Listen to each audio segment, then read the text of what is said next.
Hello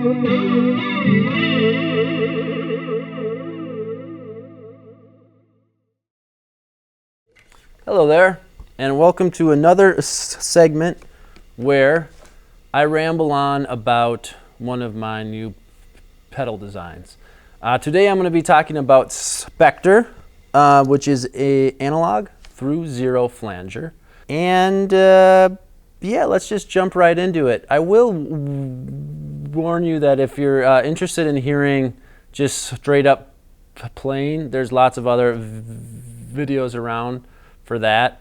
For this one, I'm just kind of going to be talking about it and playing a little bit. At this point, you've probably already shut the video off. I respect that, but if you're still here, you know, let's hang out and let's do it. Let's start with the mix knob. This pedal can go from 100% wet flange to 100% dry. Let's listen to the dry. Oh, I have a preset on right now, so it's actually acting as a ramp right now. That's a good thing to talk about. It's not always the mix knob, but it's going to be right now because we're in live mode. That is the preset selector switch. So our dry sound is not like 100% transparent kind of a drive. There's a little bit of like a preamp tube-like sound that I chose because I liked the way that it blended with my flange circuit. I also have the philosophy that if you step on it affects pedal, like something should happen. That's just what I think. Anyway, so let's start with the mix here. So we roll it to the right. We start introducing the wet. I have a very light flange happening right now.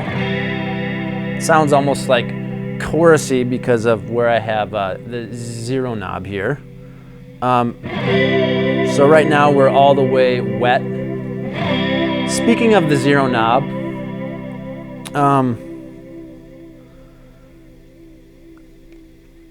the zero knob is controlling the amount of delay time. In a lot of flange pedals, it's referred to as the manual knob. It is a little bit different in this context because normal flangers only have a dry signal path and a slightly delayed signal pathway. In my flanger, I actually split the signal 3 times, so you have access to your dry signal, and there's two completely independent delay lines, and the zero knob controls one of those delay lines, and the LFO here, or all this, you know, the rate and the width and such, that controls the other delay line. So when we have a configuration like this with the zero knob all the way counterclockwise, then there's lots of space between the two delay lines and it sounds more chorusy. As we bring this over, it's going to sound more flangey because there's less delay time between the two lines.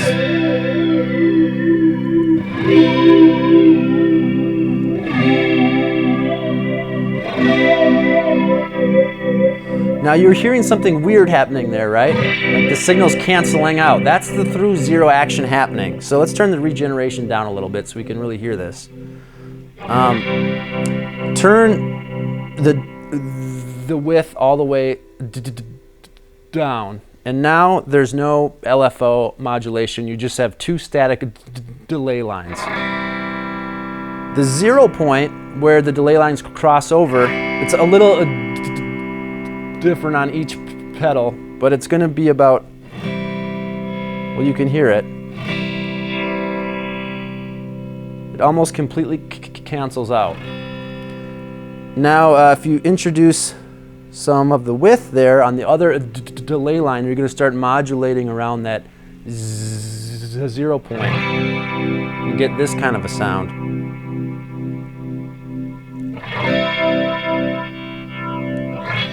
It's a very cool, rare sound in an analog flanger. If you put any kind of a distortion or a fuzz in front of that, it sounds glorious. And we're going to try that later. Not in this overview, though. Okay, so you'll also notice here that there is some residual noise happening. It increases as we turn the width knob up. This is because this is an analog flanger with two independent delay lines. So you not only have the noise from one independent delay line that all analog flangers have, but you have the other one as well. So if you're running a really quiet rig and that's important for you, you know, this pedal might be a little too noisy for you, but that's okay. Because there's lots of flangers out there, and this one is kind of weird. We haven't talked about the regeneration knob a lot, but this is also kind of rare because it can regenerate to the point of self-oscillation. So this is the whale sounds you can get from the pedal. There actually are whales that we shrunk down and live. That's not even funny at all. Never mind. It sounds like a whale, kind of. Anyway, that's fun. I like that. That's one of my favorite things about the pedal. Getting down to the rate, you know, that's the rate of the LFO. We've been talking about that. The width is how wide you modulate the time of that delay time modulation on one of the delay lines. If you, I mean, this can get really wacky, vibrato-ish as well. It can do weird stuff like that, but it can also go really slow to get that really slow flange effect. The Modu-Shape engine here, you're probably familiar with if you've played any Chase Bliss pedals before. You can control the front half of the LFO modulation with sine wave, triangle, or square wave, and similarly the back half. The shift knob here controls the symmetry of kind of like where the hump in the LFO is. So if we get to this weird C6 vibrato chorus thing happening and you turn it to the right, and the hump's on the right side. In the middle it's symmetrical, and then it's on the left side.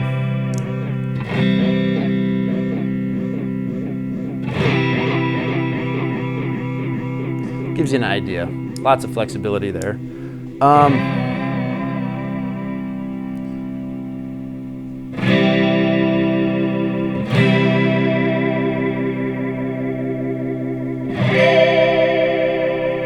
You can do like really, I mean, you can do the crazy C6 stuff, but also the prettier, more subtle pitch modulation.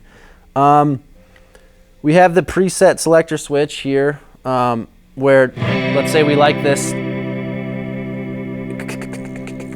kind of a sound here and we wanted to save it in the left slot. We would just hold down this button and then hold down this button. The middle LED blinks 3 times. And let's just turn it all the way so there's no wet, you know, on with the mix knob. You know what I'm talking about. We turn that to the left, it recalls what we just had, all in the analog domain, which is exciting.